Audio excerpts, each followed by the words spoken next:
Olha, a história que a gente conhece sobre o Facebook é aquela clássica, né? Começou num dormitório de Harvard, mas um artigo super interessante que vamos analisar aqui sugere que o buraco é bem mais embaixo, que a origem da rede social, na verdade, pode estar ligada a um universo totalmente diferente, o da vigilância militar.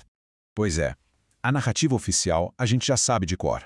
Um jovem gênio, uma ideia brilhante em Harvard. Só que o material que estamos vendo hoje bota uma pulga atrás da orelha com uma pergunta bem provocadora. E se a semente do que viria a ser o Facebook não foi plantada num quarto de faculdade, mas sim, olha só, dentro do aparato de segurança nacional dos Estados Unidos? Para a gente começar a entender essa conexão, que parece meio maluca a princípio, vamos olhar para um caso bem recente. Um caso que mostra direitinho o que está em jogo quando a gente fala de vigilância em rede social. E isso nos leva a um conceito que, sério, parece coisa de filme de ficção científica, mas que já é bem real, o tal do pré-crime. E o que seria esse pré-crime? Bom, de forma bem simples, é a ideia de usar dados, principalmente o que a gente posta online, né, para tentar prever e impedir crimes, antes mesmo que eles aconteçam. Parece roteiro de filme, mas acredite, já está rolando por aí.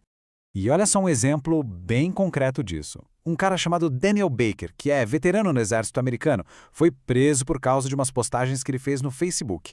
Ele estava organizando um contraprotesto, sabe? Mas as palavras dele foram vistas como uma ameaça.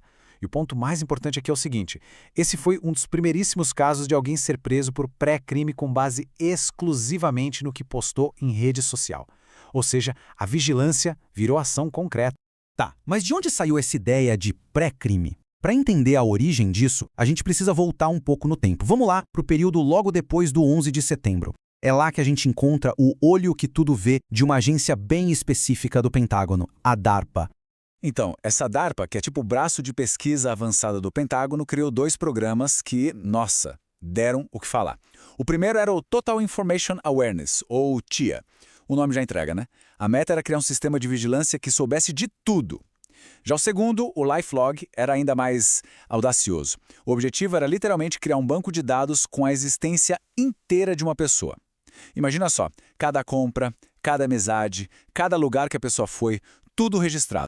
E essa imagem aqui, ela resume bem o espírito da coisa, né? Esse era o logo oficial do escritório responsável por esses projetos. Um olho que tudo vê no topo de uma pirâmide, de olho no mundo inteiro. E o lema, ciência es potência, ou seja, conhecimento é poder. Mais direto que isso, impossível. Bom, como era de se imaginar, uns programas ambiciosos desse jeito não pegaram nada bem. A reação do público foi péssima, gerou uma polêmica gigantesca. E aí que a história começa a ficar meio misteriosa. Porque, de repente, esses programas sumiram, desapareceram do mapa. Mas será que desapareceram mesmo? A reação foi fortíssima. Organizações de direitos civis, a mídia, o público, todo mundo ficou de cabelo em pé. O TIA foi chamado de o fim da privacidade na América.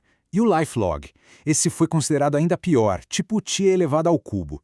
A ideia de vigilância total assustou muita gente. A pressão foi tanta, mas tanta, que não teve jeito. Oficialmente, os programas foram pro saco. O Congresso cortou a verba do TIA e a DARPA, mais discretamente, só desligou o LifeLog. No papel, parecia uma grande vitória para a privacidade. Só que ficou aquela dúvida no ar, sabe? Para onde foi toda essa tecnologia, toda essa pesquisa, essas ideias tão poderosas? Sumiram? Evaporaram assim do nada?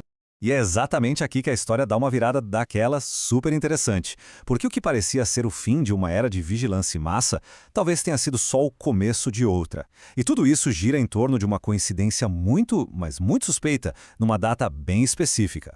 Vamos olhar a linha do tempo para entender melhor. Em 2003, o programa TIA vira notícia. A polêmica explode e no fim do ano ele é cancelado. Beleza, aí a gente chega em 4 de fevereiro de 2004. Guardem essa data, porque ela é o ponto-chave de tudo. Nesse dia, a DARPA anunciou que o LifeLog, aquele projeto de registrar a vida inteira de uma pessoa, tinha sido encerrado. A notícia foi super discreta, quase uma nota de rodapé nos jornais, mas era muito significativa. E aí vem a parte incrível. No mesmíssimo dia, 4 de fevereiro de 2004, um site chamado thefacebook.com era lançado por um estudante lá de Harvard. Coincidência? Pois é, o artigo que estamos analisando aqui sugere que talvez não tenha sido só coincidência, não. Então fica a pergunta, foi só uma coincidência bizarra ou tinha alguma conexão aí? A tese central do artigo é que o projeto não morreu, ele só foi privatizado. Vamos ver como um equivalente privado desses programas foi surgindo, através de uma ponte bem direta entre o pessoal da Segurança Nacional e a galera do Vale do Silício. E as conexões são o ponto-chave aqui. Presta atenção. Peter Thiel criou uma empresa chamada Palantir, que era basicamente uma versão privada do TIA, aquele programa de vigilância. E de onde veio o primeiro dinheiro? Da firma de investimentos da CIA. Pouco depois, Sean Parker, o cara do Napster, que também tinha seus contatos com a agência, vira presidente do Facebook. É ele quem apresenta o Peter Thiel para o Mark Zuckerberg. E o que acontece? Thiel vira o primeiro grande investidor do Facebook. De repente, a galera da Segurança Nacional estava ali, bem no centro do início do Facebook. E tudo isso nos leva para a tese principal do artigo, que é a ilusão de independência. Aquela ideia de que o Facebook nasceu assim, organicamente, totalmente separado do governo. Mas vamos ver o que as pessoas que criaram os programas originais lá da DARPA têm a dizer sobre isso. Olha, e essa frase aqui é muito forte, ela vem do próprio criador do LifeLog, o Douglas Gage. Anos depois, ele falou com todas as letras. O Facebook fez exatamente o que o programa dele no governo não conseguiu fazer. E por quê? Porque sendo uma empresa privada, a gente entrega voluntariamente os nossos dados de um jeito que a gente jamais aceitaria vindo do governo. A gente se cadastrou, a gente deu o aceite. E essa visão ganha ainda mais força com o que o Edward Snowden disse. Ele alertou que o propósito central do Facebook é, na prática, o mesmo de uma agência de vigilância. Juntar o máximo de registros que eles conseguirem sobre a vida privada das pessoas para depois explorar isso e ganhar dinheiro. As consequências? Bom, essas ficam para depois. E aí a gente chega no coração do argumento do artigo. A genialidade da coisa toda, se é que podemos chamar assim, foi ter privatizado a vigilância em massa. Aquilo que era um escândalo vindo do Pentágono se tornou não só aceitável, mas uma parte do nosso dia a dia, porque veio embrulhado com uma plataforma social gratuita.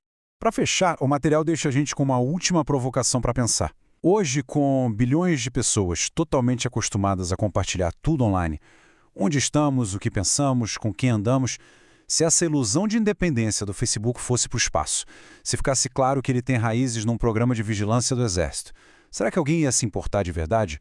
Ou a conveniência, a conexão, tudo isso já virou tão parte da nossa vida que a origem da ferramenta nem importa mais. Fica aí a reflexão.